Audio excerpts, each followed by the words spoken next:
Specifically, and I already seen it in the chat. I want to start kind of talking about the unfortunate, what's the word I'm looking for, reputation that Pan-Africanism and Black nationalism has in the online left, partially because of the general absence of Black voices, partially because of how certain images of Black political movements are more algorithmically viable and I want to say celebrated, infamous.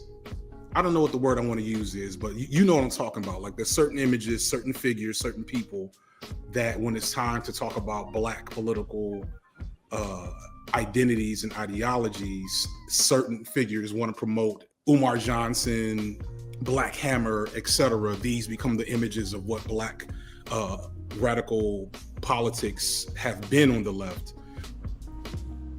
Quaker Grits is $20 million a year off Black folks. Quaker Grits. Can I have your grit money for 1 year? Give me your grit money for 1 year and I will build 10 schools across this country. Give me your grits. Give me your Quaker Grits. No more grits. Give me your grit money. Which has contributed to a lot of harm in a lot of different ways. And so I know you're not like, so I don't want to put Drew on the spot. Drew is not like the king expert on everything, but I feel like his perspective is useful. So like, what is your perception of that and what has been your experience? Yeah, I mean, I think the main issue is that, well, it's a lot of different things, right? First and foremost, of course, the education system around the world really does not do a good job of teaching history. You don't tend to get a good historical education until you reach like the upper echelons of academia and whatnot. Right. You got to get a master's degree. Yeah. Because history is not something that is neutral. It's not something that's subjective, right? History is about interpretation of the sources. It's about what you choose to focus on, what you choose to highlight, and what you choose to lowlight or to ignore. All that results in, and it's intentional, but it results in a population that is woefully misinformed about, their history. And I'm speaking worldwide, I'm not speaking specific to the American context, because it happens everywhere. It happens slightly differently in different places, but the general trend is towards sort of a veneration of great men and great figures, ignorance or denigration of the masses and their involvement, and a very specific Western-centric focus. And that bleeds into even progressive politics. I think it's almost like a cliche at this point with like, oh, well, everybody sort of brings up the Panthers, everybody brings up their breakfast programs and stuff, but I think it's a sort of a neutralization of their program and all the different things they did. I have been aware of the Black Panthers my whole life, but for most of my life, I wasn't aware that the Black Panthers were socialists, Marxist-Leninists to be specific. And even in the movie that came out just a year or two ago, it's very clear that there was whitewashing isn't the wrong word. What's the word I want to use? A sanitation of that aspect of their story in that film, which is still very much a radical, a film about a radical to an extent, but they didn't bring that to the forefront. They didn't bring to the forefront the political underpinnings of that movement, and that along with being a community minded engagement organization that also was high on education, they were also dangerous to the status quo. The Panthers, but you could also say Malcolm X, Martin Luther King, whose birthday we just celebrated here in the States, and then just worldwide, the stories that were not told at all. Once they're told, they're sanitized through the filters of, here's what parts of that story we want to enter into the mainstream, and here are the parts that we're going to leave out. And so I mentioned how there is multiple Black Panther movies, including the one just a couple of years ago, that really kind of subterfuge and leave out the aspect of socialism from who they were. The Marxist-Leninist underpinnings to their movement and the radical underpinnings to their movement, just kind of leaving the commodifiable fashion of radicalism, you know. Yeah. And Othello says no Hollywood movie is ever going to tell the full story about us, which is very true. And you were kind of getting at the same thing. Yeah. It's really, I mean, history is his story, her story, or their story. By nature of telling a story, there are going to be things that you focus on and things you leave out, which is why it's important to have a diversity of voices, telling a diversity of stories from a diversity of perspectives. Because I think it's also, when we do get our education on these subjects, you know, when we move past the miseducation we received from state education, from public schools and whatnot, we do our own exploration. It's also easy to fall into other types of narratives about these groups. And I think it's also important to be able to engage with history, not in a sense of looking for people, figures, groups to venerate or to worship or to celebrate, but more so looking to see what we can learn, what we can gain from them, from their story, the good, the bad, the ugly, all of it. And learning those lessons, those historical lessons, can help us be more successful in the future. But I wanted to digress too much into that aspect of things. I just wanted to also talk about the ways that other groups have been, you know, left out of the story, the ways that a lot of the forces at play in our history have been painted over or whitewashed. The figures have been whitewashed. The people behind the figures have been invisibilized, you know?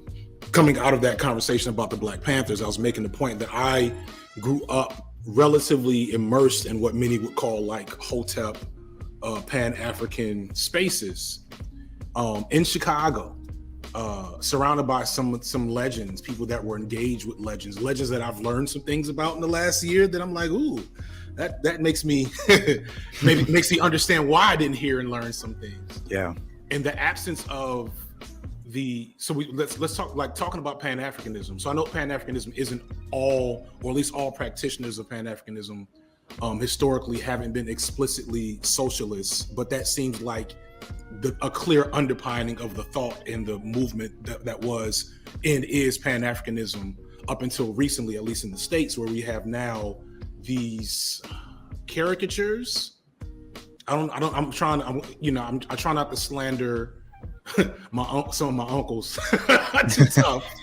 But these caricatures that we often make fun of, we've made fun of historically in Black spaces, that have, you know, kept the aesthetics and maybe like leaned into aesthetics, but left the politics of socialism and left this ideology out of the equation. And kind of thinking about how that happened, I had a conversation with Sophie from Mars, who she made a statement that, you know, the status quo or capitalism, or, you know, whoever we want to point to as the problem, will never destroy part of a radical movement that they can make fun of, that they can make into like a gesture or an effigy of what that movement was supposed to be. So you have, you know, the Umar Johnsons and other, you know, kind of cartoonish figures of Pan-Africanism. You have the image of the hippies as like weed smoking, you know, culturally appropriating Native American, indigenous images, and you don't like realize that the Black, you know, radical movements and what would be called hippie movements were like robbing banks and, you know, like doing real stuff, like kind of scary stuff to the status quo in the 70s. Yeah. But that part of the story has been like pulled out of the script. The point I was going to make about Pan-Africanism and really about how it's been sort of bastardized, I think it's important in approaching it that we understand its roots. You know, we understand like how it developed, and that is that it developed out of diaspora and experience, and then later on continental experience, because of course that sort of transatlantic slave trade occurred prior to the, you know, full colonization of Africa. You have figures like Marcus Garvey, who ended up, you know, touring through Central America into Panama and visiting and looking at our shared experiences and drawing from that. Garvey has his, you know, issues and his hiccups, but that's where that sort of Pan-African knowledge and that sort of Pan-African identity developed. It developed out of the shared experience of slavery and colonialism. And the directions that that project has gone in may be flawed. I would particularly criticize the efforts to sort of create like a unified United States of Africa, for example. But the root of it, the core of it, is about solidarity through that shared experience, and I don't think that should be lost. Yeah, and that's I think it has been lost by certain elements, bot or otherwise, on the internet, which you already know how I feel about that particular group. Yes. These Pan-African aesthetics have been attached to anti-African movements, which is like anti-African sensibilities on so many levels. It really is a profound failure on so many levels, and it speaks to, like you were saying, education and the lack of history. Like, one thing that I have only learned recently, partially through you, is the role that Pan-Africanism played in decolonizing as much as Africa that has been decolonized, and that it was W.E.B. Du Bois, who I studied in like grad school. Like, I read a nice amount of W.E.B. Du Bois, but that part of his record didn't come up much. I learned, I read, Dark Water, and W.E.B. Du Bois helped keep Black History Month alive, but like the Pan-African conferences didn't come up as much, and it took getting out of the academic plantation, for lack of better words, to like see some of those things. But the point of me bringing up anti-colonialism in Africa is also to bring up one of the reasons why I feel like Black nationalism, Pan-African movements, along with other nationalist movements, have been so deleted from the record, which is essentially, European and American intervention for the sake of, maintaining capitalist interests in these mineral-rich, resource-rich nations. So you have a place, for those who watch the Black Panther video, you have a place like the Congo, and the Congo gets its independence. It does it in a relatively, like, compared to other, African independence movements, relatively, I won't say bloodless, but like compared, like when I think about, the Mau Mau's, like much less violent. So it does it, efficiently. And then is immediately faced with, CIA intervention from Belgium, Lumumba is murdered, and so on, and which plunges it into turmoil, which still reverberates today. And so when we think about, like, it's funny because, the conspiracy brother is a trope here in the States. I don't know if that's something that you've caught on as much. Oh, there are conspiracy brothers everywhere.